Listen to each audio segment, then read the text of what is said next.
I Don't Know Yet is not affiliated with any specific 12-step fellowship. The content put forth are the thoughts, opinions, and experiences of the host and guests. It is meant to be suggestive only and is in no way a reflection on how to work the steps in any fellowship or how to work any other recovery program. Okay, let's get grounded, get centered, and see what comes out of us. I'll go and then you go. Yes, ma'am. God, creator, universe, I invite you into this room with Lee and I. I ask that you use us as vessels for your message, and you guide our words and our thoughts and help us to get out whatever needs to be said. And I pray that this message can help people on the way. Amen. All right. Oh, Creator, thank you for opportunities like this to share a bit of my truth. Thank you for showing me my truth. And with the opportunity you provided to share it, I hope it reaches someone so it stirs something inside so they can maybe take a look at their truth and find it and walk in it. Aye. Amen. That was beautiful. Welcome to the show, Lee. Thank you for having me. I'm super excited to have you here. It's cool. We talk about this a lot in other episodes, but my first few were grabbing people that I know really well, and now I'm starting to reach out to more and more people that I don't know as well, but I see making waves in recovery. Well, I'll take that as a compliment. Yeah. You're someone that I'm excited to have in, and that's why I pursued you to get you in here for so long. Because as someone who saw you come in. Oh boy. and saw, like, you remind me a lot of me. How so? You came in ready to work, and you did a lot of work, and therefore got a lot of the promises right away. For me, and maybe I'm way off base, this is just what I see, but for me, once I got it, I thought I knew everything. And I was like the poster child of recovery. And I was just like, like, you come to me, I'll tell you everything I got. I had no idea that I didn't know anything at that time. And I had to go through a lot of pain and a lot of struggles, gain some humility, and really understand that there's so much to learn. And I've listened to you share in the past and kind of where you were at. And over the last year, your growth has just been incredible. And I from the outside looking in, I feel like you've probably experienced some pain and some growth yourself, because you've really transformed your recovery in the last year. And to be honest, I know we don't know each other that well, but I'm extremely proud of you. Well, thank you so much. Yeah. It's funny you bring up, like, the growth and the pain, because, like, it's through the pain that, I even got into the rooms, right? And I don't know if I accredited the good sponsorship, the literature, combination of both, but, I really had an understanding that self-knowledge, as much as I know or I think I know, ain't gonna cut it, right? Yeah. I think one of the most important lessons I learned along the way that kept me out of that, like, hey, I got you kind of message was, I realized my base nature as an alcoholic is screwed up, is restless, irritable, discontent, is egotistical, is fearful. Yeah. Right? And unfortunately, that had to be proven to me at a bitter experience. Right? I've had two bottoms. One was the physical, and the other one was the spiritual. Yep. And, the second one was worse. Oh, 100%. But being able to hit that bottom, work through that, regain willingness, and move forward, that's what really helps get long-term recovery, right? That's the point that a lot of people give up and go back out. Yeah, that's, it was really kind of an interesting way that happened. The book in the alcoholic cycle talks about the restless, irritable, discontent and needing that ease and comfort. Mm-hmm. But having the understanding that, like, hey, this thing is a defect. This thing is counterintuitive to recovery. And just having that knowledge didn't sit right. Okay. I don't know if that makes sense, but just having that knowledge that I'm going to revert back to that, it really scared the shit out of me, to tell you the truth. That's fair. And it enabled me to step into the fear and step into the pain, step into the change. And that's where it came from. I came here to talk a lot about self-delusion because, like, my delusions had to be smashed for me to even move forward in this program.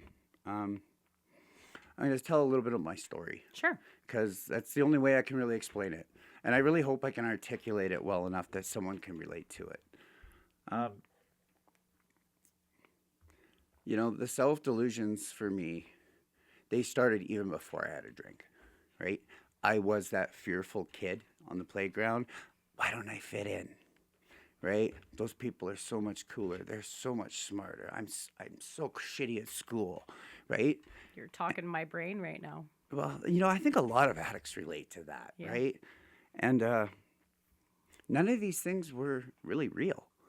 They were only real in my own mind, right?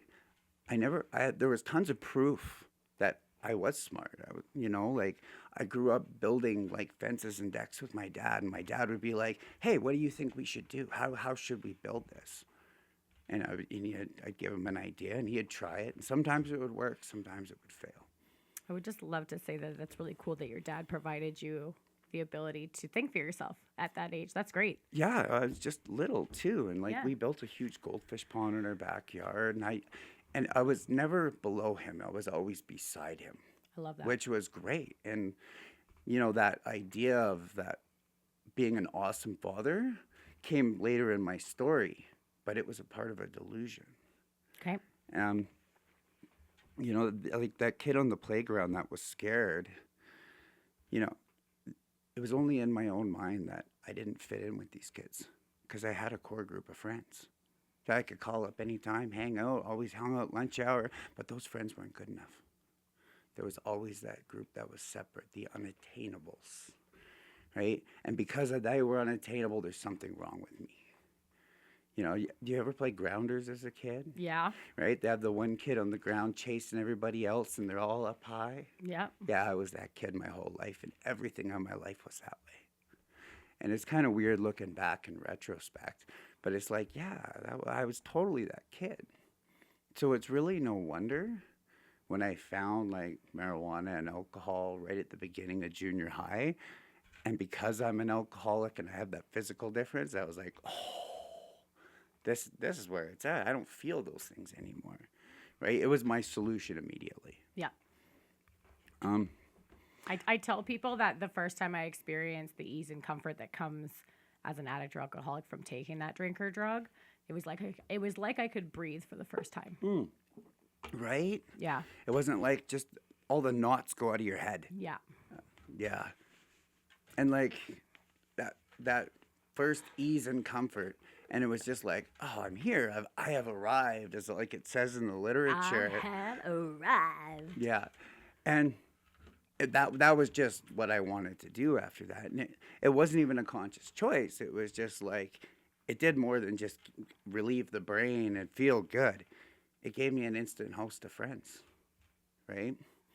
If people I didn't really normally fit in with, hey, I stole a bottle of liquor from my parents. Oh, I got a host of friends, right? And that's what I got addicted to, was that human connection piece. It gave me an instant fellowship, Right. camaraderie, joyousness, right?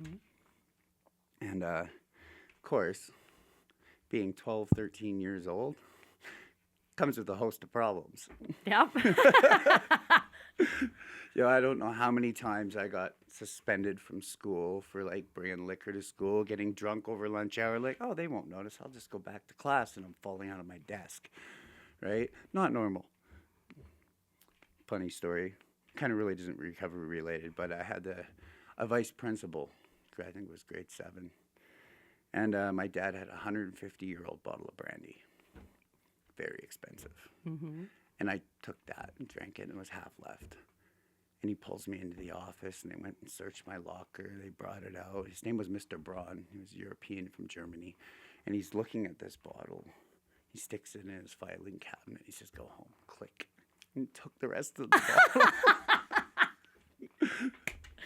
It's funny. Not recovery related, but it was pretty funny. I was just like, yes. Like, this is not going to waste. No, yeah. Anyways, I digress. Excuse me. Yeah, well, like, because I like the instant problems, I'm not going to school. I'm starting to do crime because those are like birds of a feather, right? Mm-hmm. And I'm starting to get into like lots of trouble. I'm starting to beat up other kids because it's cool, and this is like very early '90s when gangster rap came out. So I'm gonna be a gangster, right? And my parents are like, no, this is not happening.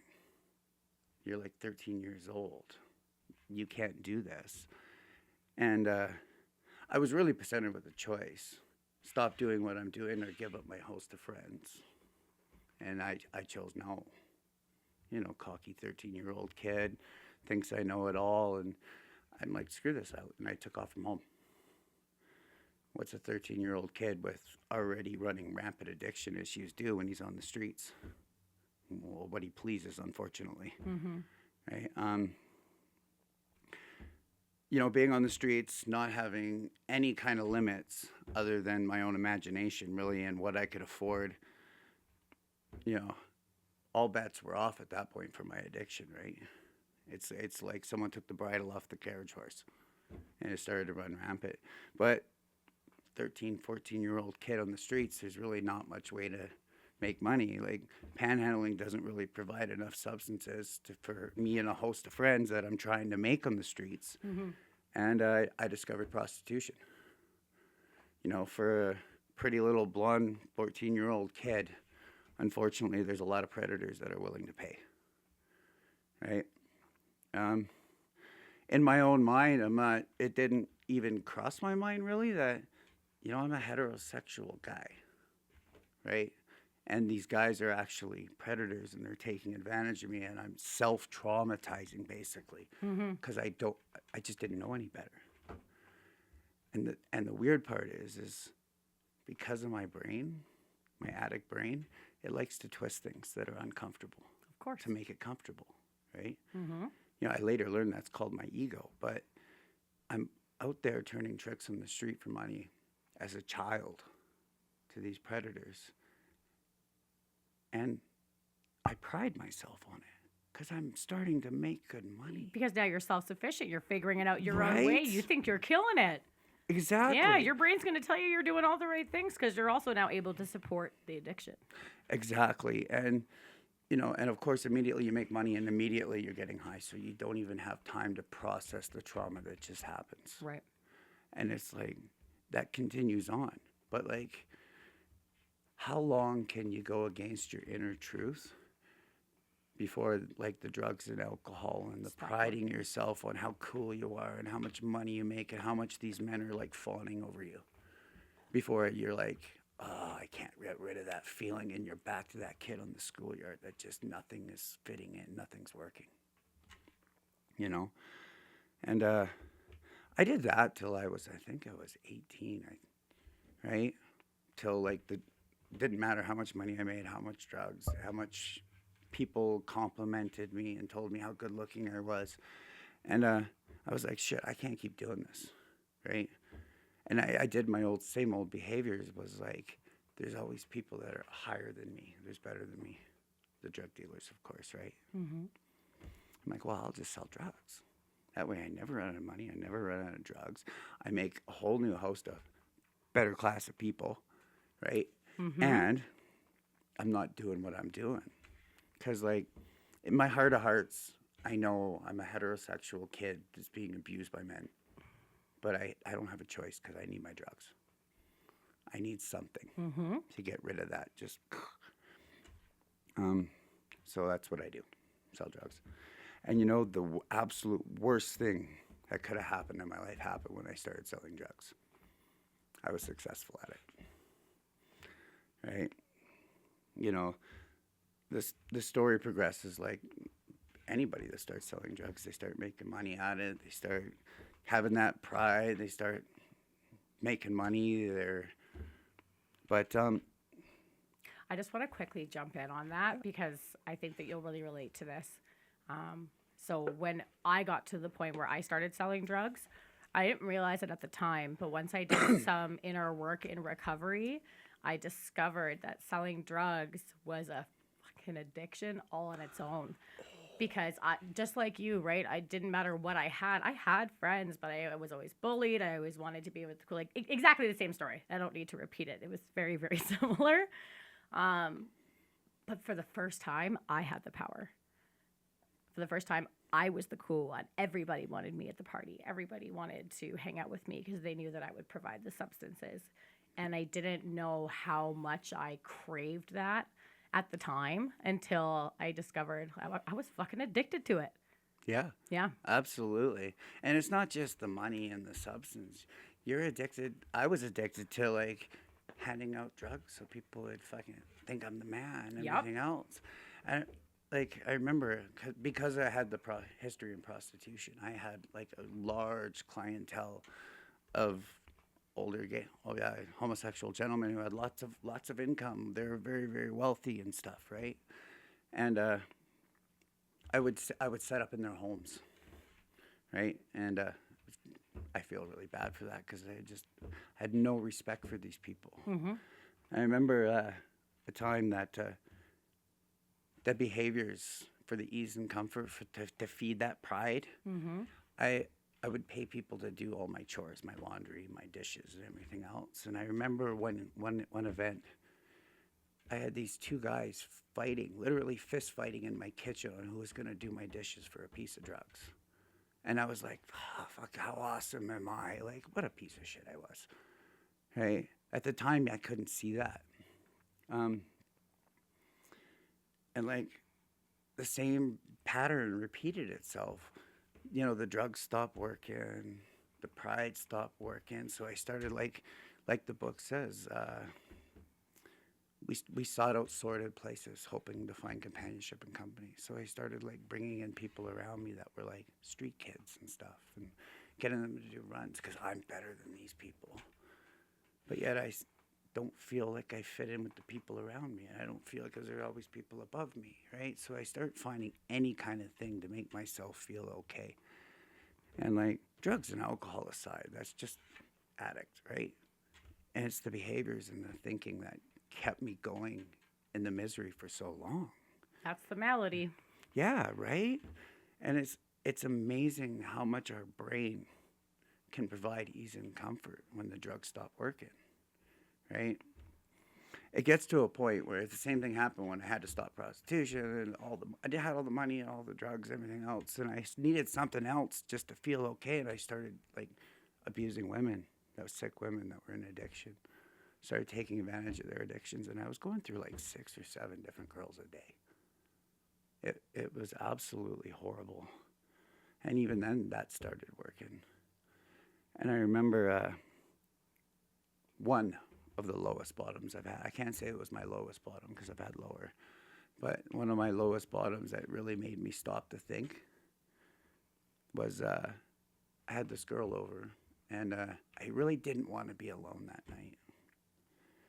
And she didn't really want to stay, and I knew she had HIV, and I slept with her with no protection because I just didn't want to be alone. Didn't care about her, didn't care about my life. I just didn't want to be alone. And that's all I could see was that feeling. That's all I could feel was that feeling of I just don't want to be alone. It was almost like I was going to die if I was alone. You know, and that was pretty low. And I would like to say that was the bottom that changed my behaviors, but I went on like with that behavior for like another year. Yep. Doing the same thing over and over and over again, just dying inside, trying to like stuff everything inside my chest.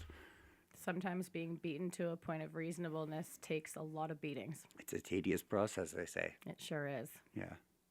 You know, like I eventually like said, okay, I just can't do this anymore. I ended up running the drug dealing business into the ground, everything else. And like, I remember the day I was like, okay, I just don't know anymore. And Mike, I got to change. What do? Mommy, right? And moms and dads are great because they're just like, come home. Like, those are the best words I heard. Like, all my life was just, okay, come home. And I remember when I heard those words, I was just like, How old were you then? I was 27 or 28. So you'd already been out of the house for like 15 years. Yeah. Crazy. Right? You got great parents. And oh, I do. Oh, they're awesome. And like, because of the lifestyle I was living, I'd like to tell myself it was because I was protecting them. No, it was because I was absolutely ashamed of the person I become because I was not the person they raised me to be. Right? Yep. And yeah, I get home and they're like, okay. My mom sits me down. She's like, what are you going to do? Because obviously you're going to do whatever you want because you've done that since you were like 10. So what are you going to do? And she left it in my court. Of course, the ego brain's like, fuck, Mom. I've never been legit in my life. I'm going to like get a job and I'm going to start a family and I'm going to do all the things that you raised me to be. Right? Yeah. And we're like, okay, how are you going to do it? And I ended up moving out with my uncle in Port Moody and went to got a job, so on and so forth. And I'm like, if I just don't do cocaine, I'll be okay. But I'm still drinking, smoking weed. Of course. Right? Of course. Right. I got a job. Was living in Uncle's house. It was good for about 3 months. Right. And like with the job and still smoking weed, drinking, triggers that allergy, and it's like, yeah, this just isn't cutting it. Plus, I'm lonely. And that's what really set it off was the lonely on extending my substance abuse. And I remember the first night I picked up cocaine, I was like, okay, it'll just be a little bit. And then for the next, I think, month and a half, I ate nothing but Kraft dinner and ramen noodles between paychecks and held down a job and just hung on to freaking anything I could between paydays. It was miserable, right? Talk about self-delusion. I remember how convinced I was that setting limitations on my nights would allow me to control my actions and my behaviors. I was like, I would take out $100. I would leave my bank card at home, right? I had to work in the morning, so my bedtime was midnight. I had to leave at 11:30. Like I had all of these things in place that never worked. Yeah. And then before you know it, I'm at the bar, I'm drunk, I'm calling a dealer, Graham is gone. So now because I don't have a bank card and I'm too drunk to drive home to get it, now I'm e-transferring random people I've met to pull money out at the bar to get more. Like just self-delusion, right? Like I can be responsible. I can do exactly what I want to do and not let it get out of hand, right? Not understanding what's happening with this disease of addiction in my brain, like self-delusion. I convinced myself for years that I could figure out. I remember actually, it was funny. I used with this guy. He was a best friend for a really long time. We haven't spoken in a very long time. But one night years ago, I remember we were like second or third time through the night. It's like 5 a.m. now. We had just picked up again, sat down, we're drinking, doing rails. And I said, he looked at me and he said, do you think we have a problem with drugs? and I was almost like insulted. And I'm like, fuck no. What are you talking about? And he's like, well, I've just been thinking about it. And like, we do it a lot. And I'm like, well, yeah, we're having fun and doing what we want. We're living the, like, what do you mean? And I remember he asked me in such a calm manner that I let my guard down because I was being very ego. I had been like prideful at the time. But he said, when do you think you would be able to say that you have a problem? And I like stopped and I thought about it. And I was like, when I do drugs by myself, I think I would be able to say that I had a problem. We go out, we have fun, we party. When I'm not hanging out with people and I'm not in the party mood, I don't. So yeah, I would say that I would admit that I would have a problem if I ever did drugs alone. And not very long after that. Oddly enough, right? Put it out to the universe. But what I find fascinating about that story is like, I was sure that I didn't have a problem before that, but like the end of my addiction, I used to only do drugs with people. At the end, I would never do drugs with people because they didn't do them right. Oh, yeah, absolutely. I don't want you burning my shit. I don't want you fucking up my stuff. I don't want you, like, just, And it's fascinating. Like at the last year and a half, I mean, granted, I was selling drugs, so I was normally solo anyways, unless I was doing a deal. But Yeah. it was all, and it was interesting because I remember like halfway through that process, I had a realization once of doing drugs alone and being like, holy shit, I have a problem. Oh, did that conversation click in your head when you realized that? It clicked, but it very quickly was supplanted with a new self delusion. Oh, perfect. Right? I'm like, holy fuck, I'm doing this alone. But it's okay because I'm miserable when I'm sober and I feel good when I'm high. So I guess I'm just an addict now. Like I remember Did you wear it as a badge of honor? Oh yeah. Yeah, me I too. very quickly came to the acceptance that I was going to live and die an addict. Like quitting drugs was never an option for me. I watched somebody get off meth once and it was a fucking nightmare. And I had just started doing meth recently at that time. And I remember looking at him being like, well, I guess I'm never quitting meth. That looks awful. Oh, wow. And Yeah. it was just very, like, I knew that I was giving it up was the only thing that made me not want to fucking kill myself. Right. Yeah. And the way that you were explaining before when I said it was like I could breathe, there was this nice release when I was young, but towards the end, I was up for days at a time. And when I slept and when I woke up in the morning, I just wanted to die.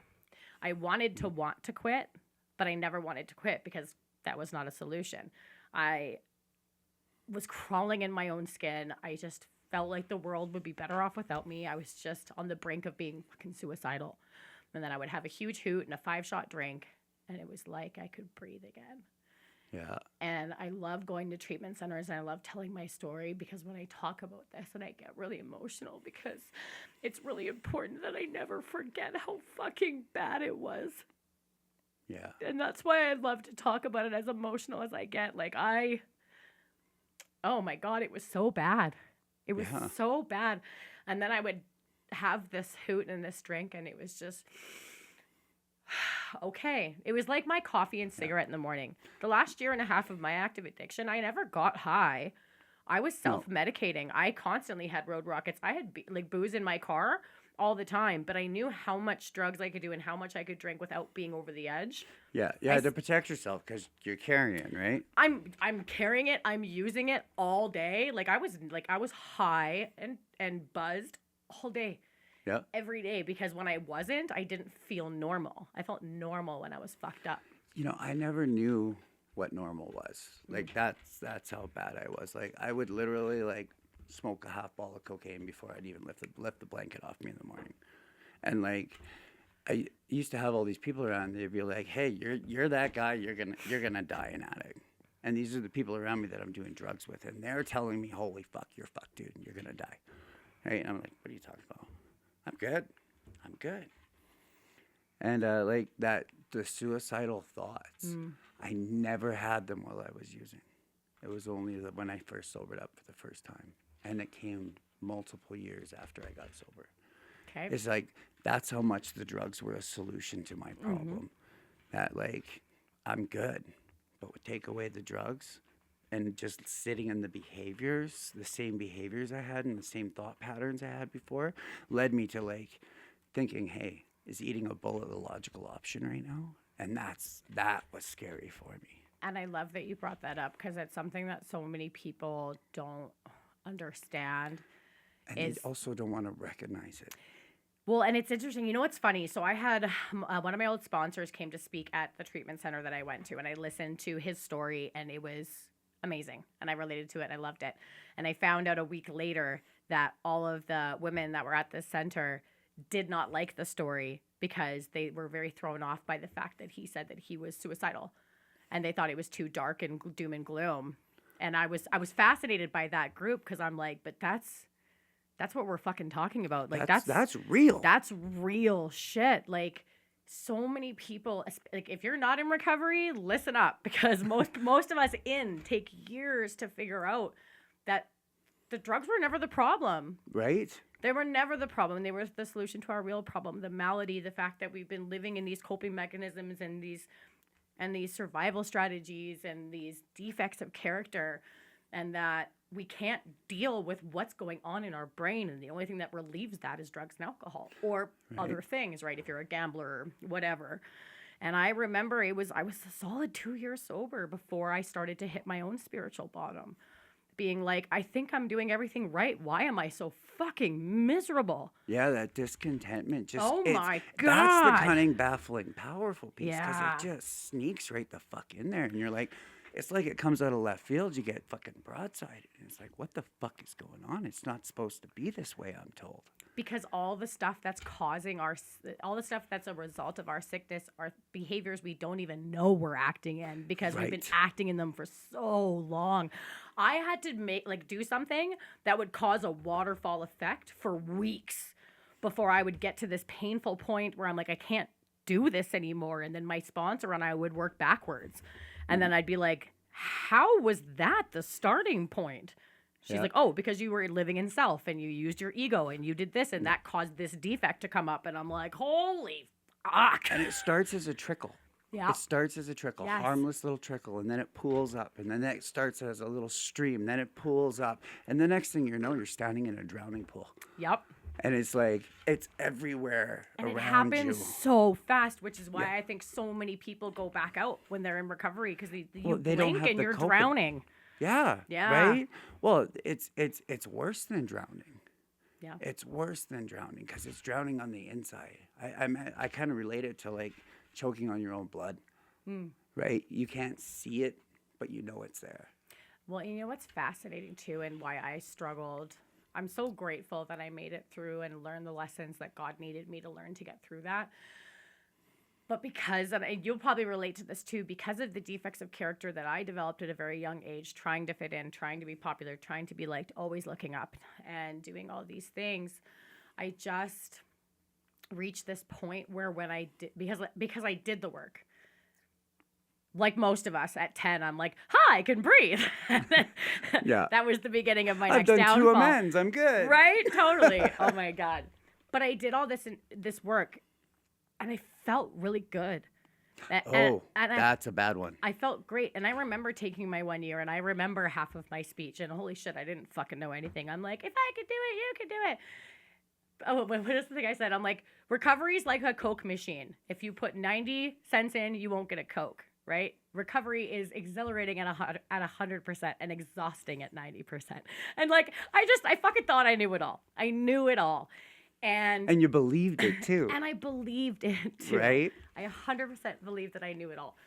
When things started to fall out of place, and when those behaviors that I didn't know I was living in came back, with the defects that I developed at a very young age, some days I still can't believe that I made it through year 2 and year 3, because that choking on your own blood, that dying inside, paired with the defects of, I need people to tell me I'm doing a good job. I need to fit in. I need you to like me. I cannot fail. Failure is a weakness, showing you that I'm not doing it. I couldn't tell my sponsor I was struggling. I didn't want her to be disappointed in me. I'm glad you bring that up. Yeah. Right? Because like the kid on the playground, everyone else is above you, and you don't want to look bad in the people that came before you's eyes. So you're like, no, you don't want to reach out and say, hey, I'm struggling here, man. And you surround yourself, and you're like, you can get sober. Look what I did. And the only thing you're doing is focusing on people that your mind believes are lower than you, right? And your mind believes that these people came above you, right? Meanwhile, we're all at the same fucking level. We're all those kids on the fucking playground, and we're all just trying to have we're just trying to be okay and have fun. And what another self-delusion, right? Believing that struggling in recovery, it's the terminal uniqueness, right? We all think we're special. We all think that we're different. We're not. Yeah. We are absolutely not. And I remember, like, my first sponsor, she looked me in the eye and said, I'm never going to judge you. I'm never going to say, well, why didn't you listen to me? That's not how we do things here. Yeah. If you come to me and tell me that you did the opposite of what I told you or recommended for you to do, I'm probably going to reply with, I did that 8 times too. Here's what I did next. Yeah. But I didn't remember that, right? I had this delusion that if I wasn't, I also had this delusion where I felt it was I've talked about this a lot in episodes. I felt it was my job to show newcomers in the room that the program worked. That's God's job. because it does. But I felt that it was my job. So I was dying on the inside and struggling. But I sat in a meeting, and you want me to talk about step 8? No problem. I'm going to talk the shit about step 8 because I have a lot of knowledge and I've done a lot of work. It took me 3 years to realize that the strongest message I can give is a message of vulnerability and honesty. And I only did it. I remember I was on break. So like I took a break from work and ran to a nooner. I was miserable and I thought I was going to implode. And I sat at the meeting and I started crying. So they picked me and I'm just like, I'm miserable and I don't know what to do. And I just laid it all out. I don't remember what I said, but I was bawling. Those are the best shares anyway, because and they're fucking real. They're I from the heart. know. They're fucking truth. This girl walked up to me after the meeting and she said something that transformed my life. And it's why I can get up and cry at a meeting today anytime I need to. She looked me in the face and said, I'm so sorry to hear that you're struggling, but I'm so happy to hear that you're struggling. And I'm like, what? And she said, I was starting to think this program didn't work for me because everybody came in here and talked about how well they were doing. And I was really, really struggling. And you're somebody that I've always looked up to. And listening to you talk about the fact that you're not doing well and being able to be honest about that. Anytime I share where I'm in a, not a bad place, but in a lower place, I always end my share with, I might be struggling right now, but because I work the shit out of this thing, drugs and alcohol are not a solution. I don't even think about it.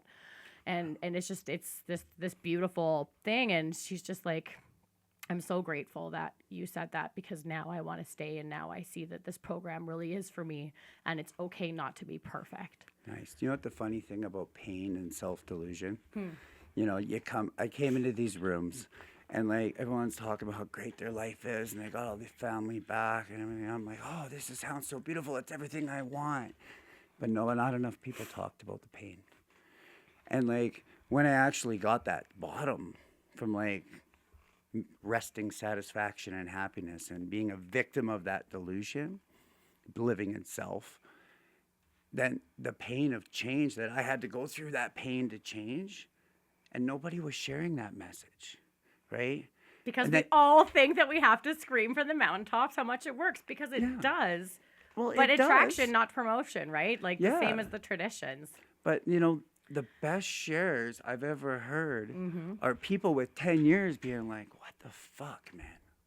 I'm fucking hurting. Or the newcomer coming in just being like, fuck, I destroyed my family and I just don't know what to fucking do. And it's like, man. And like, if you think about it, a delusion is believing something is true despite overwhelming evidence to the contrary, right? Insanity at its finest. But when people come in and they just say what the hell they're feeling and thinking, and it comes from a genuine place, doesn't matter if it's like the most painful message out there, the truth cuts through the bullshit and fucking pierces your heart. Totally. And that is where it's at. Walking in my fucking truth, walking in your truth, and fucking spreading that fucking truth around. Because truth is fucking love.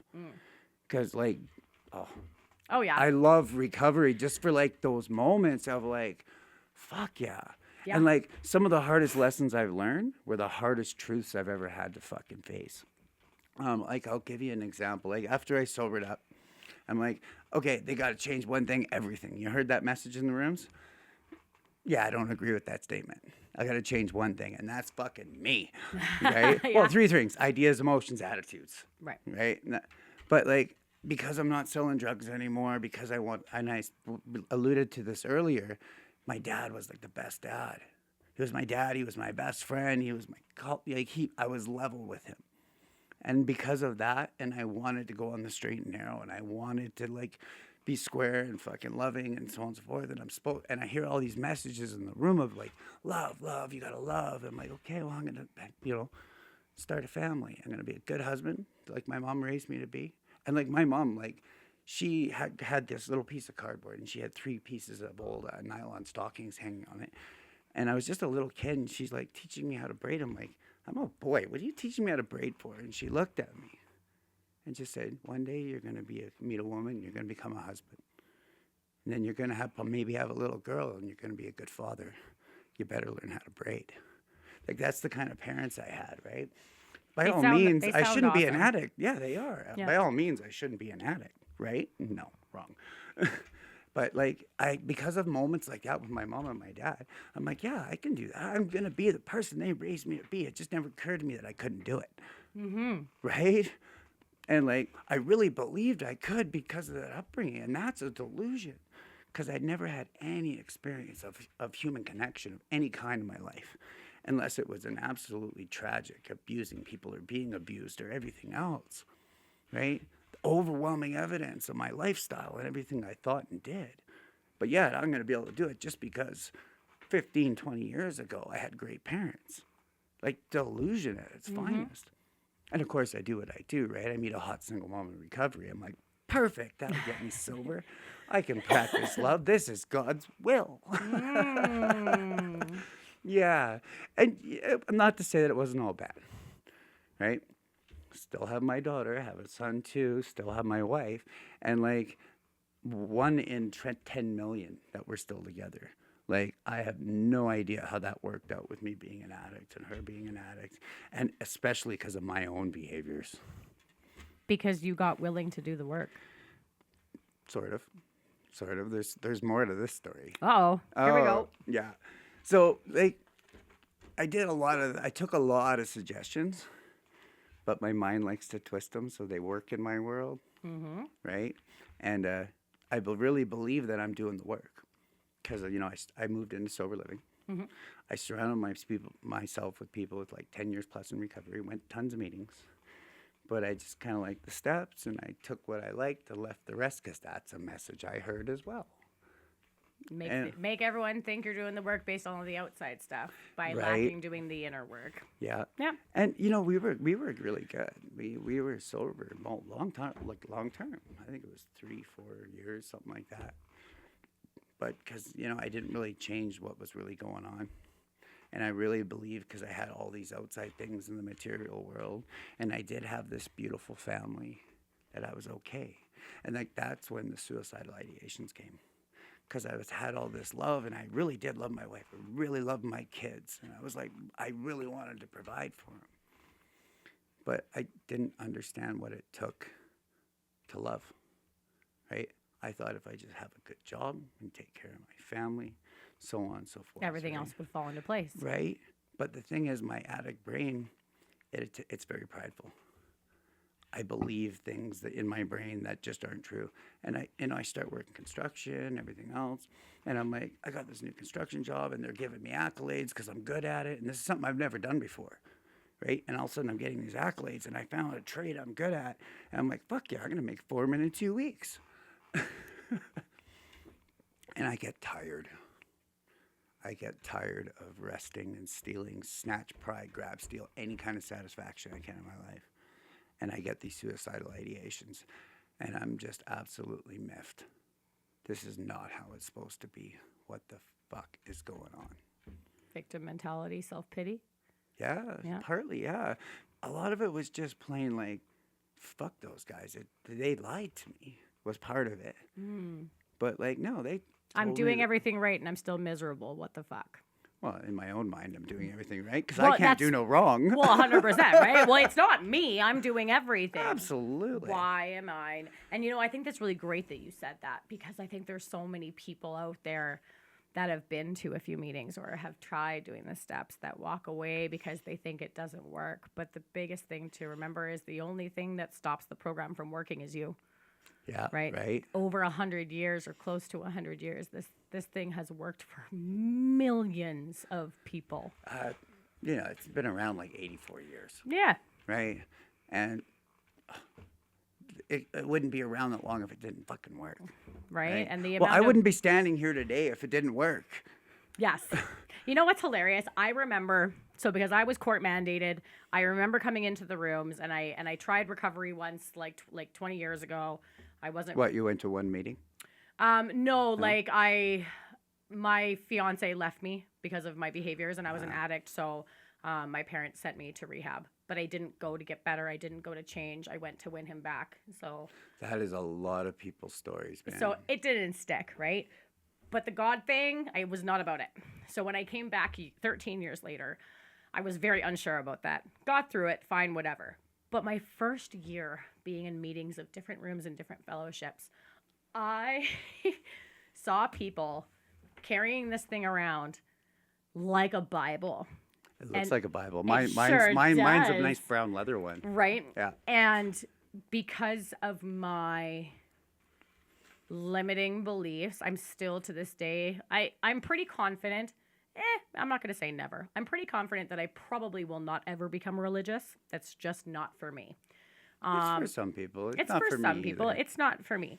But I couldn't let go of the fact, and so many people can't understand or do not understand that religion and spirituality are worlds apart. Like not even close. They do overlap. They though. do, but you can totally be one without being anything like the other if that's what you want. And for me, that was my struggle.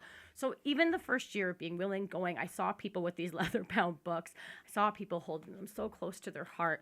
I saw people carrying them around. And a part of me was like, what is fucking wrong with these fucking religious Bible thumping? Yeah. That's never gonna be me. That's weird. Yeah. And when I stopped getting in my own way and I finally accepted that I don't know everything and that I, in fact, know absolutely nothing. I love that. Like, Here we are 4 years later and this motherfucker comes with me everywhere. me too. Me every meeting. I got Right? mine with me. Judge me. I don't care. The stuff in here saved my life and it saves my life every single day. 100%. And you know what? It not only saves my life, it helps me show others a better way. Mm-hmm. I definitely don't save their lives, but at least I can just show them what I did. And like the fact that it like looks like a Bible. I remember when I first kind of got in the rooms and I saw people with the nice leather bounds, and I was like, "Oh wait, they're gonna ask me if I've heard the great news." And like it's really weird because like I never had a problem with like religion or God or anything. I just really couldn't give a fuck. Oh, yeah, I did. Right. And like my parents, they put me in Sunday school, Jesus Christ the Latter-day Saints, right? And they just did. And then I was in the marching band and everything. And it was just kind of a place to hang out. And there was lots of other kids, but I didn't really get anything religious or spiritual out of it. But I remember having a conversation when I was a kid with my parents. And they're like, is this not for you? Like the Sunday school thing? Like, what do you think of it? And I'm just like, it is what it is. And my parents said, if you ever want to learn anything else about any other faiths, just ask. We'll drop you. We'll take you anywhere you want to go. And that's kind of like my parents. And like the whole religious aspect of it and spirituality aspect of it, like I identify as an omniist. Do you know what that is? I'm not familiar, no. An omniist is somebody that takes something from every single religion, faith, ideology, and makes it their own. Okay. Right? So That's cool. I can believe that Jesus was a human being that walked in his truth and, I believe and that. his love. And like, look, you know, Jesus might have been the fucking very first fucking God-centered alcoholic. Because look who he surrounded himself with. He's thieves and whores. Right. And saved them. Right? I he love might that. be the first real God-centered alcoholic. I love that. Well, That's he did turn hilarious. water into wine, did he I not? mean, he did. You know, it's funny that you say that. I remember that when I was in treatment, I had a dream of me arguing with people in a fellowship that you should be allowed to drink and not do drugs. And my argument was Jesus turned water into wine, so even Jesus wants you want to to drink. talk about delusion? Wow. I know. Oh my God. Oh, that's so funny. But like the whole thing on spirituality and having that spiritual awakening, right? If you like, there's a chapter in the book and it talks about like the ideas, emotions, and attitudes that are the guiding forces. They either cast aside and whole new conceptions begin to dominate them. Mm-hmm. And it's like, I'm a good church member. It'll happen, right?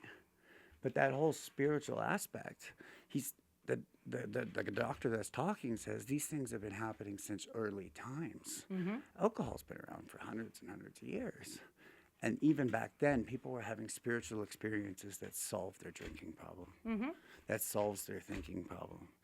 And like, even in the Bible, it talks about people having spiritual experiences to get sober. I think I can't quote the verse exactly. It says, and the man who's walking like the mast of a ship in a storm, going back and forth, can be saved, right? Like there's no it's not by coincidence that the same thing's been said from a book that was written, I don't know how many, 1,000 years? I have no idea.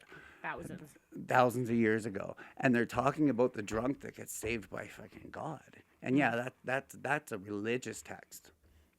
It's by no coincidence that this one's talking about a spiritual awakening. It's the exact same thing. It's just whatever we can relate to. You know what? You just helped me realize that was also a delusion. So my parents also very great. Here's a Bible. Here's a New Testament. Here's this. Here's that. Figure out what works for you. Yeah, right? They just want you to. My parents were great. I was also lazy and liked to do everything the easier, softer way. So I didn't seek out anything. I never had an issue. But somewhere along the line, I got so anti-religious. And I never knew where it came from. I was sober 2.5 years before I figured it out.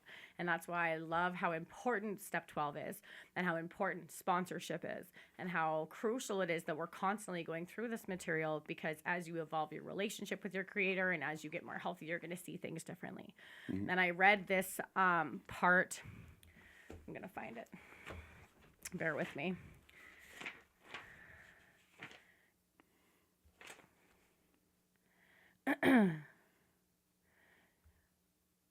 We used to amuse ourselves by cynically dissecting spiritual beliefs and practices when we might have observed that many spiritually minded persons of all races, colors, and creeds were demonstrating a degree of stability, happiness, and usefulness which we should have sought ourselves. Instead, we looked at the human defects of these people and sometimes used their shortcomings as a basis of wholesale condemnation. We talked of being intolerant while we ourselves were being intolerant. We missed the reality and the beauty of the forest because we were diverted by the ugliness of some of its trees. I literally just got goosebumps. Love that. So I'm reading this with a sponsee, and like a lightning bolt, I knew exactly where my religious prejudice came from. And it was like I had no idea that I'd never seen it. I was 4, and I had this best friend. She went to Catholic school. I went to public school. But we were always friends. Always very, very close. I grew up. She would have sleepovers in my house. I would go to her house. It was just this beautiful relationship, this beautiful friendship that grew and grew and grew. And so when we hit just before our 20s, I found out that she suffered some serious... that's so sad. Some serious private family issues that it's not my place to discuss. But they were a Catholic household. And so I very quickly discovered the second I heard that, the second I knew there was no God.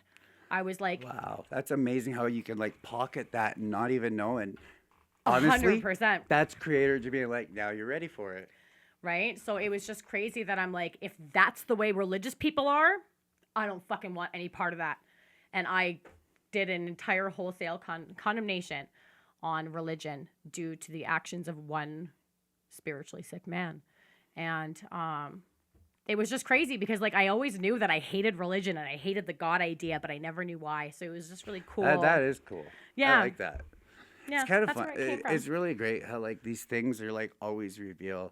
And like you had mentioned earlier, like just recently I've noticed growth, and like I wouldn't say it was a year ago. I'd say it was probably 6 months ago. And like I'm in the middle of my 3rd year before I started this, but like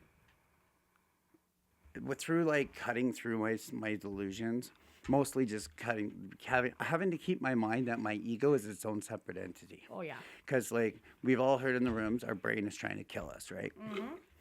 And if I started to look at my ego as its own separate entity that has its own consciousness. I like that. And it's not based in truth. I like that. My creator is the only thing that can provide me my truth because my ego is so overdeveloped. And my ego is always a response to fear or desire, right? Fear and desire are 2 dogs that eat from the same bowl. If I desire something, I'm either fear I'm not going to get it or I fear I'm going to get it, right? Every time I have a bit of a fear, my ego creates a response. That's 100% a delusion because it's never, ever based in truth. Right. And the tricky part is it's my ego. It's my consciousness. I think it's my truth, but it's not. It's born in this thing in my head that has no idea what actual reality is. Because it turns everything to ease, to comfort, right? Because I don't like being uncomfortable. And it's really funny when I started to look at it that way. I started to be like, okay, let's just get rid of what I fucking think I know, right?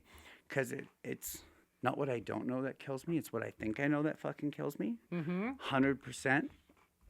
And it's really kind of funny because, like, the more I learn about what's been laid down in that book, the more I put it into my life, the less I actually know. And the less I know, the more is fucking revealed. And it's like, holy fuck. And just like over the past 6 months, I've really seen, like, in my heart of hearts that my entire life could not have happened any other fucking way. It all had to happen. It all had to happen exactly the way it fucking happened to be where I am today, where I'm just like, you know what, man? Shit's fucked up right now, but I'm okay. And then when that shit's fucked up, I can be like, you know what? The truth of the matter is I am fucking fucked up, and I know it's something in here. And I can reach out and I can talk to people about it. And like that kid on the schoolyard, I keep coming back to this because, like, that scared little boy has always been there, and it still is in a lot of ways. Excuse me. You know, being that fucking scared little boy, I'm actually okay being that scared little boy because, you know what, that's actually truth. And when I have this truth, and it's that human connection that scared little boy wanted in the beginning. It's that human connection that I wanted all along. And we talk about a spiritual awakening. And, like, my spiritual awakening is my human spirit. And it can only be born in truth. And truth is fucking love. Love is what creates all of us. And we're all connected in all ways. From, like, have you ever stood on a mountaintop and just been like, oh, Yeah. And there's lines in the book about that too, right? Yep. But the feeling is fleeting and soon lost because I start thinking. Yep. Right? And, like, we all have a human spirit. It's what everybody's human spirit is what makes you unique. Gen Z's spirit is what makes Gen Z. My spirit is what makes me. But we're all connected anyway.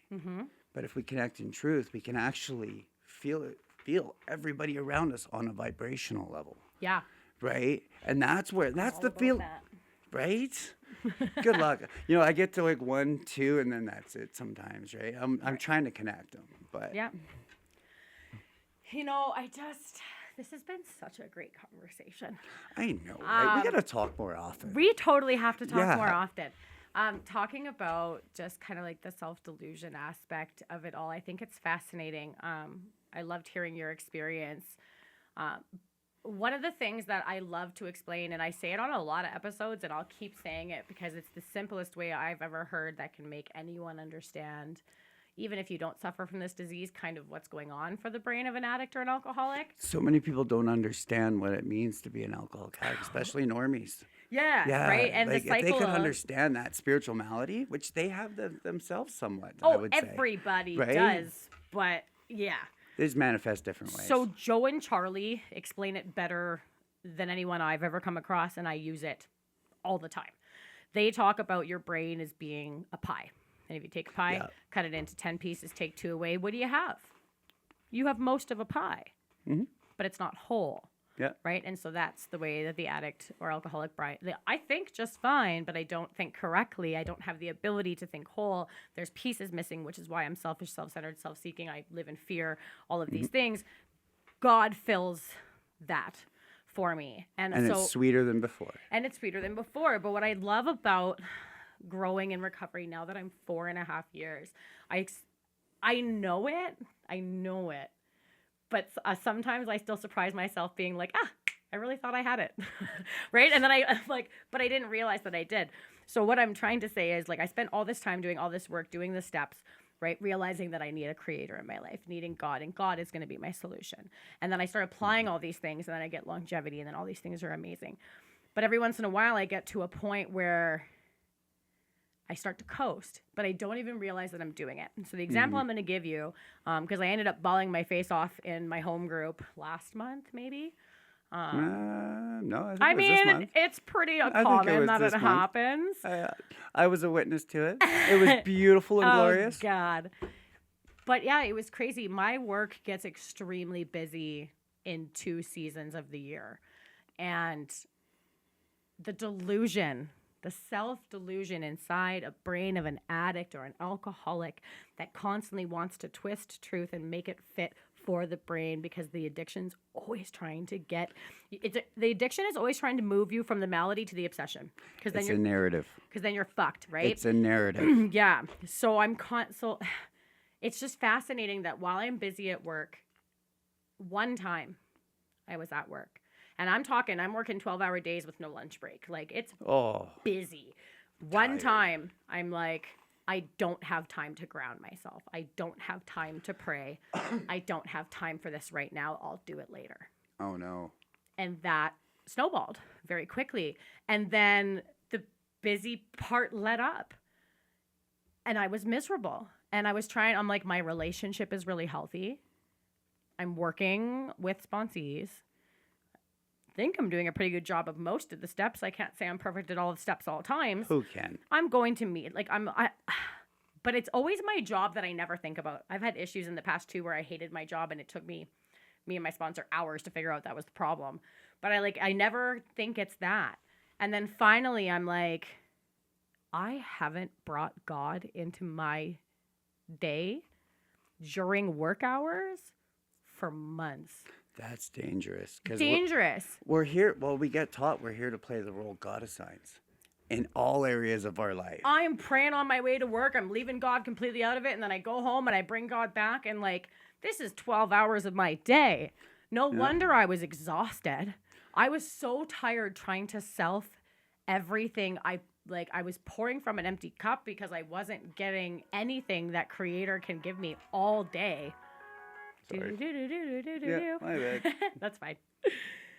And it's just, but again, this is something that I know. This is something that I learned. This is something that I've experienced. And it goes to show there's no graduation. There's no achievement point. There's no when finish you line. have this disease, you have it. And if you do not use God, those behaviors will instantly come back. And if you continue to shy away from your Creator and moving forward, it's like standing on an escalator. If you're not running up constantly, you will go down, and you'll go down fast. Yeah, well, that's 100% true. And on the topic of delusion, my first year, 18 months, fuck, God's fantastic. Look at all the things in my life. My wife went to treatment, I went to treatment, moved back in together, everything else. And this time I was really doing the work. And I was praying, I was sponsoring, and I still hit that emotional bottom. Mm-hmm. And I'm like, fuck, I'm praying. I have this thing. I have God. And it's no, I had an idea of God. Mm-hmm. I had an idea of God. And I didn't step into any discomfort whatsoever. And I ended up miserable again. Thank God, I had God working in my life, even though I had an idea of him, because I didn't get the suicidal ideations. I had followed directions. I had directions to bring me back to God. You talked about Joe and Charlie and the pie analogy, and how you take out a piece and then you still got most of the pie, but some of it's missing. So what that really means for the alcoholic is we're not whole, but we're not all there. Mm-hmm. Right? We do not have an ability to think correctly. Therefore, we make very poor choices, and our brain convinces us we're doing a good thing. And you know what? Once that piece is gone, it's gone. It's gone. You know what I mean? And as far as I know, and this is my experience, I can still smell how good that pie is, as long as my head's not in my ass and God removes it. Mm-hmm. Like I said, the pop I heard when my head came out of my ass on how little I actually fucking know. Right. Wow, deafening. You know what's deafening. Beautiful? So I had this lady, Krista, on for an episode, and she had 8 or 10 years, quite a bit. She said something so profound that I never took into consideration before, and I really hope that it helps you as much as it helped me. she said, because I'm like, now that I'm, 3.5 years sober, I'm like looking back on when I was a year, I didn't know anything. I didn't know anything.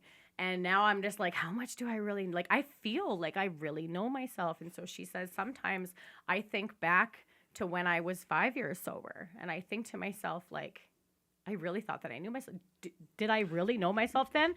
So for her, now she puts herself in a position of being like, I'm pretty confident that I know myself and I know my God and I know what I'm doing. But what will it be like 5 years from now?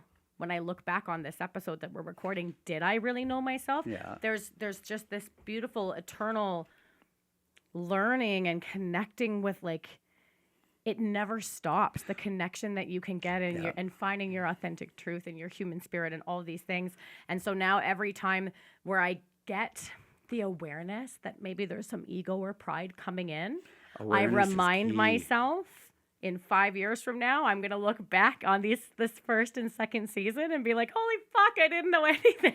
Yeah, that's great though. That awareness is huge. Like my first year, all I did was focus on staying sober, right? Just go to tons of meetings, do sponsorship, just do what I'm fucking told, basically. Yep. Right? Second year, when all those things started to creep in, I started to be like, what the fuck's going on? And I started hitting that emotional bottom. That's when I was like, okay, this emotional bottom, I went back to the directions, which is let God run my life. Stop trying to manage rest, feel satisfaction out of people, places, and things. And like that's great. But if it's not accompanied with building character, I'm always going to forever wear those fucking masks that I wore in the past, right? I'm going to be playing a character instead of building character, right? And that was what my second year was. And like the pain from step 6 and 7, oh my God. I'm supposed to know this shit. What the fuck? I'm a scared little boy again. Yeah. Right? But it's that pain of change, right? Yeah. Well, and again, like, it's like I mentioned before in this episode, it's super hard to get the awareness when we're dealing with defects that we act in because we've been living them for so long we don't even see them. Oh, so, the neural pathways are super fucking highways of defect. Yeah, it's insane. And I remember the first time I read this with my sponsor, I did not understand the severity of it for me. And I share this with a lot of women, and I'm not saying that men can't have it, but I feel like it's more common in women, talking about trying to arrange the show our own way and trying to manage everything. Ballet, yeah. Right? What?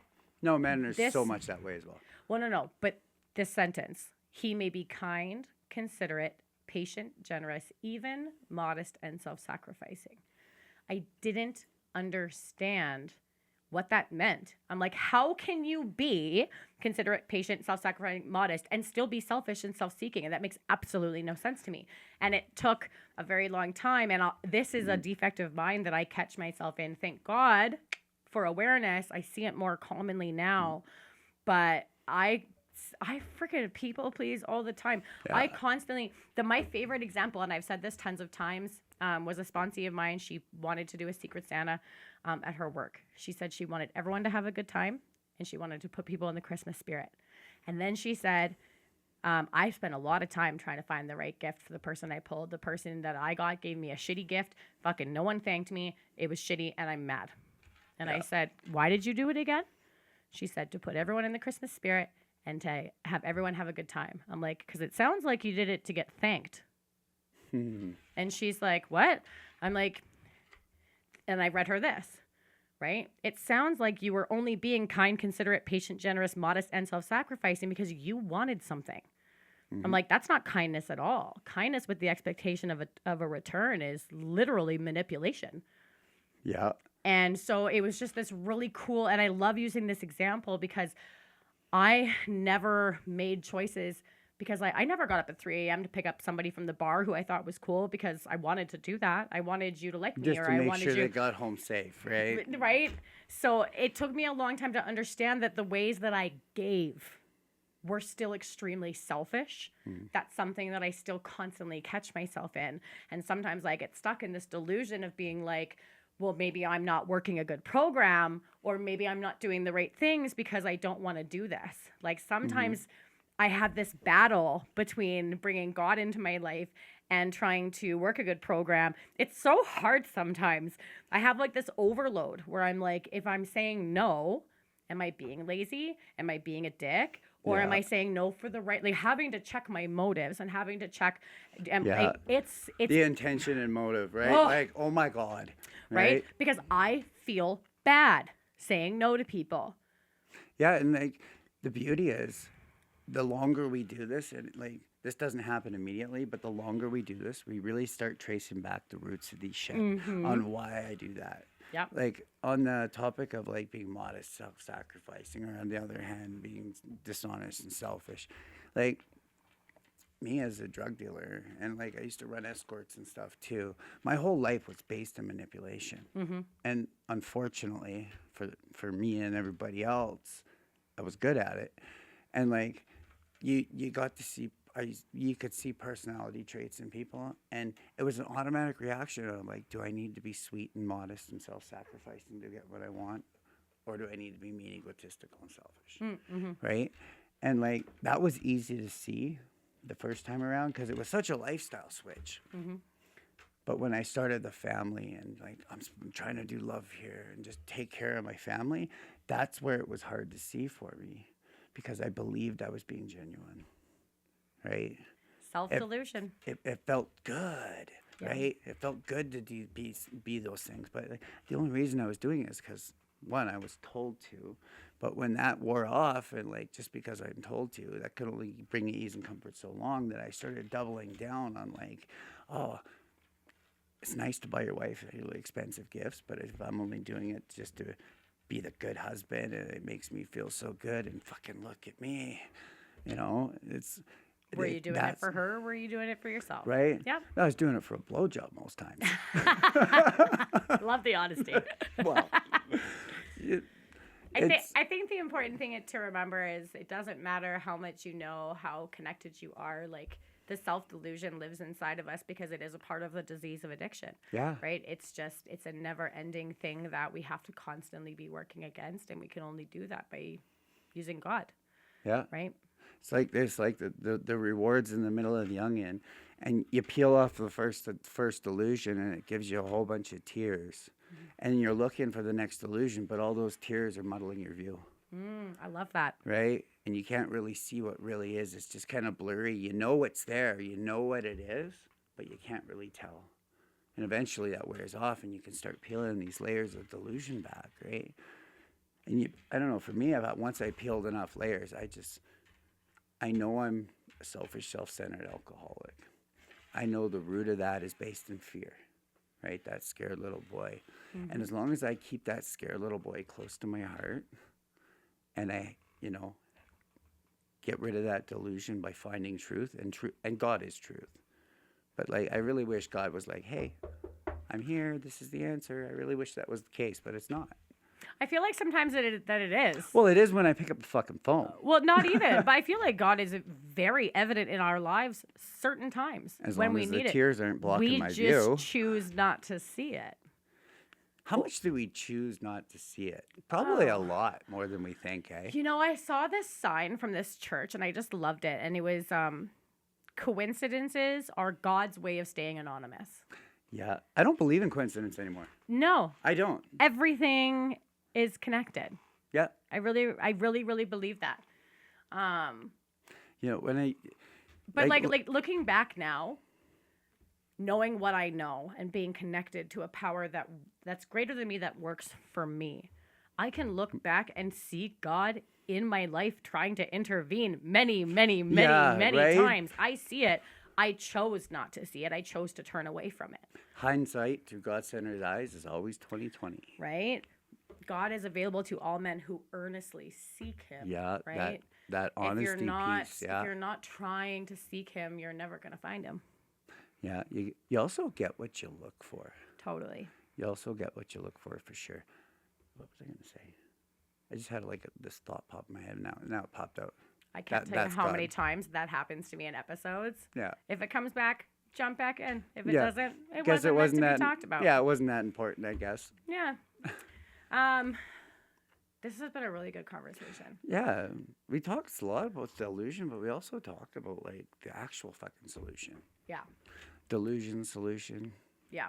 It's fucking And great. for anyone that is watching or listening to this that is in recovery and maybe is struggling with that next emotional or spiritual bottom, I just, I like how you say the next, because the next. like I've Yeah. said, there was two. There was the physical, and then there was the emotional. Who's to say that the next one's not there? Because it's not about the destination or the finish line. It's about the journey. Totally. And any good journey has peaks and valleys and Totally. valleys and dangers and inherent trips along the way. And like I believe there's more to be revealed. And for me, it's always been revealed through pain. 100%. And like I can be bitter about the pain, or I can be like, hey man, this is actually fucking God's direction. Because like healing is a painful process. It really is. Oh, 100%. Right? Yeah, it And is. To lean into that pain has been one of the most beneficial things I've ever done. Because that's what helps me understand what my truth is. Yeah. It's awesome. Yeah. So for anyone who is watching or listening, let me sum up the steps in a very simple way. Step 1 is the problem. Step 2 is the solution. Step 3 is what you're going to do. Yeah. Step 4 through 9 is how you're going to do it. Step 10 through 12 is how you're going to keep it. But 10 through 12 is essentially 4 through 9, and we're constantly working on 1, 2, and 3. So really, if you're struggling with something, it means that there is a lack of your program somewhere. That is okay. It happens to me all the time. Yeah. You are not failing. You are killing it, but you need to reach out and be willing to do some internal work. Yeah. Every time I feel well, I'm killing it in all areas of my step work, my recovery, my God, and my life. And every time I struggle, if I am willing to be honest, it's because I'm lacking in an area of a certain step or lacking in connection to God, which is a result of a certain step. So if Yeah. you are struggling, it is okay to struggle. I struggle all the time. Being willing to do the work and reach out to people that love you is how you're going to stay well. Love that. Yeah. I like how you said 10 through 12 is just 4 through 9. Yeah, it's like microdoses of 4 through 9. Totally. Right? Well, I mean, a 10 on its own is literally 4 through 9. Right? Like, that is a 10. Yeah. And we have like the step 4's inventory, the step 10 inventory, the step 11 inventory. But there's another inventory, it's sponsorship. Right? If I really want to cut through the delusion in my life on how well I actually think I'm doing, when I sit across the table from a wet alcoholic that's really struggling and I'm like, fuck, I think the same thing sometimes. Oh shit, I better look at that. And it's like that, it's by no chance that a quarter of the steps are all reflections of what's really going on in the way I manage life. Like that really says something, that I'm the fucking problem. Well, and Right. sponsorship's great too to break through self-delusions, because like maybe this isn't everyone, but for me, it's very hard for me to advise someone do something that I myself am unwilling to do. Makes you wonder, right? I'll tell you this. I am not disciplined in retire at night. I never have been. I'm not going to say I never will be, because I am willing to grow. But I will say this. My step 11s are on point every time I have a sponsee on step 11. Yeah. Right? And that's another one of the reasons why it's so crucial that I'm sponsoring all the time. A lot of my steps sucked in year 2 and 3. The only reason I didn't go back out is I was working with people all the time. Right? Well, when all else fails, working with an sponsorship alcoholic will save the day. Hell Right? yeah. And it's the step 9 promises where we see our experience can benefit others. But like, I've got a current sponsee that's just like, and he's talking to me about things, and I'm just like, shit, well, that happened to me years ago. And it's just coming to fruition now. It didn't happen in my amends. By doing my amends, all of that stuff came true. But God only knows when all my experiences in my life are going to benefit another person. Right? And it's not always the alcoholic either. It's everybody about me. Because that's actually our goal, is to be of usefulness to the people others. about me. Yeah. Right? To first God and the people about me. And if experience has shown me, I'm useless to everybody else without God. So and it has to come in that order for me. Usefulness to God through the fellows. I love that. That's the goal, right? to grow in usefulness and effectiveness to affecting God and my people about me. And that's where I find the fucking happiness, right? And I actually, that's not the correct way to word that. I don't find the happiness. It blossoms inside me. Love that. Right? Because my whole life, my biggest delusion was the victim of the delusion. I can rest and feel satisfaction, happiness if I only manage well. When I start managing, this shit blossoms. As long as I keep doing my inventories. Yeah. When you heal the inside, the outside heals itself. Yeah, the book says when we straighten out spiritually, we'll straighten out mentally and physically as well. Yeah. And like, I didn't believe that physical piece. My first Totally year, I was sick every month. Cold, this. Past year, I've barely been like physically sick because I've been on point searching for God and how I can be useful in God's world with other people. And like, I haven't been sick in quite a while. Maybe still a little sick in the head, but physically, Totally. I'm good. Well, you know what's fascinating to me too. This is my experience. I can't stress enough that this is my experience and my opinion, and I'm not saying that anyone should do this. But when I was in treatment, when I got there, the treatment center that I went to used to have a psychiatrist there every second week. And so when I got there, I was hopeless, broken, and on the brink of being suicidal. So I went to the psychiatrist. They're like, how are you feeling? I'm like, I'm fucking depressed and I want to die. And they're like, here's some antidepressants. Right. And I took them for 2.5 years. And I read this part of the book because I was great at getting people at least up to step 4 at that time. Well, that says more about the alcoholic themselves than anything I know else. it does. But like, it was 3 years before I actually read the back of the book more than a couple of times. But I constantly read that talking about straightening out mentally and physically. And again, like, I don't recommend this for somebody that actually has these afflictions. But I will say that I did the internal work and I did not feel depressed anymore. So I decided to make a choice to see if I could get off of these antidepressants to see if I actually ever needed them. I'm not saying this is the experience of everyone, but my experience showed I didn't need them at all. I was not depressed. Yeah. I did not have a chemical imbalance in my brain. What I had was the disease of addiction, and God filled that hole, and therefore I did not need medication. Yeah, this line really comes to mind. There are those too who suffer from grave emotional and mental disorders, but many of them do recover if they have the capacity to be honest. If they have the capacity to be honest. Well, it also says their chances are less than average too, right? As addicts and alcoholics. But like, I had the same experience, like with the anxiety and the depression, right? The mental disorders. I was on medications for years. I've been off all medications for like 2 years now. Right? Right? And like, that's the mental disorders piece. But what about like the emotional disorders? That's trauma. That's fucking trauma that the people recover from. My own traumas, right? Like, this book is fucking truth. You know, I believe this book was not only written about me, it was written for me. I love that. Yeah. And like, if you think about it, for me, once I understood this book and I really started to see the layers in it and it was revealed to me, you know, and I understood the history of the book and how it came about.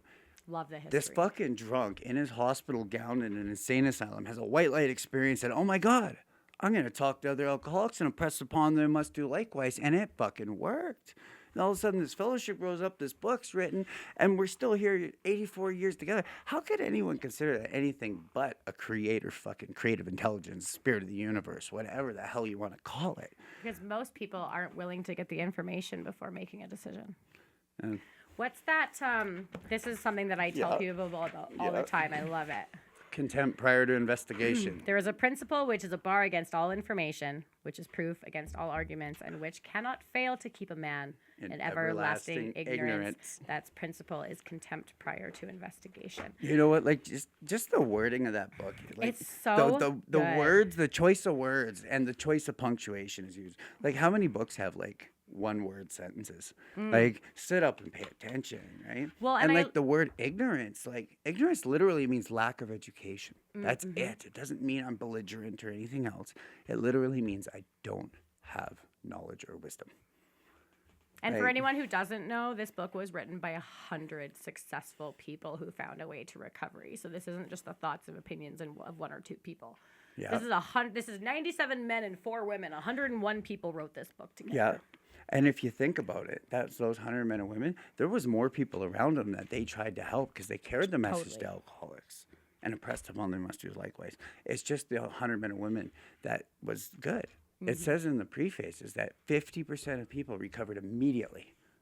Another 25% recovered after a time. relapse. Yep. And the other 25% showed definite improvement. So where did they get those numbers from if the first 100 stayed sober? They were already spreading out way past 100, and that's where they're It was the 100 Everything. that had the time and the yeah. Yeah. 100%. Yep. like, I remember because I used to read it with my sponsor because I wasn't really listening to the preface or like any of the forewords the first time around. just tell me So- what to do kind of thing. Well, no, I'm just like, this is dry and I don't care who wrote what story and what edition. I don't give a shit. And then we'd like get to a point where I'm like, well, I agree with this, but I don't agree with this. So I'm going to do this, but I'm definitely going to ignore this. This is easy. This looks hard. Right? Yeah. And this like, I mean, this will work better for me. So I'm going to twist and turn and delude myself Yeah. into thinking that this is the right way to do it. Well, there's- Understanding that this is the collective consciousness of the experience of 100 fucking people Yeah. helped me understand that my way. It's not this way or my way. This is 100 ways that all collectively Agreed. aligned and agreed. Yeah. Versus me just trying to be a stubborn addict. Yeah. And there's like, oh, I'm doing my steps. No, you're doing the steps. Right? Yeah. For me, like, my way ended up running my life into the ground multiple times, right? So I'm Yeah. going to try it the way. Yeah. Just follow the fucking directions. Right? That's it. Well, like, when this book was written, like, the original manuscript says that the book's full of directions. And, like, the suggestions piece came later on because, well, I guess they figured alcoholics don't like to be They told what to do. Don't like to be told Yeah. what to do. But, like, it was suggested that the wife would go to Al-Anon, which is the same steps, just I'm powerless over somebody else's alcoholism, right? So that's where the whole suggestion direction thing got mixed. Yep. But, like, for me, I had to follow directions because I'm an undisciplined son of a bitch. Yeah. Totally. I really appreciate you having this. Has been a great conversation. I really appreciate you coming here. It's been nice to do this. Absolutely. We got to hang out more often. We have to hang out, and I'm definitely going to have to bring you back. Sure. Sweet. You'll have to talk to Amber, too, because she has the Yes. other side to my story. And Yes. I was chatting with my lovely producer, Chase, and I was thinking that I would have her on, and then I would just have, because I wasn't sure the semantics of it all, of Yeah. whether or not I needed another microphone, but I might just put the two of you on each side of it, and the three of us will can have do a that. chat. Yeah, like I didn't Yeah. really get into much of like our relationship when I was in recovery because there was a lot of delusion there. I can only speak for me. I Right. can only tell my story. But like, Well, and everything Her you and said I today is are- what God needed you to say, so I'd love to think have you so. on to talk about your relationship. I know she would like to carry a message to help other women out there that are struggling with the same issues, and so definitely, For sure. thank you. Thank you. God This bless. has been great. This has been I'm fantastic. going to end the show like I end all my shows. So next time you come on, what are we going to talk about? I don't know yet. I don't know yet. Thanks. Peace.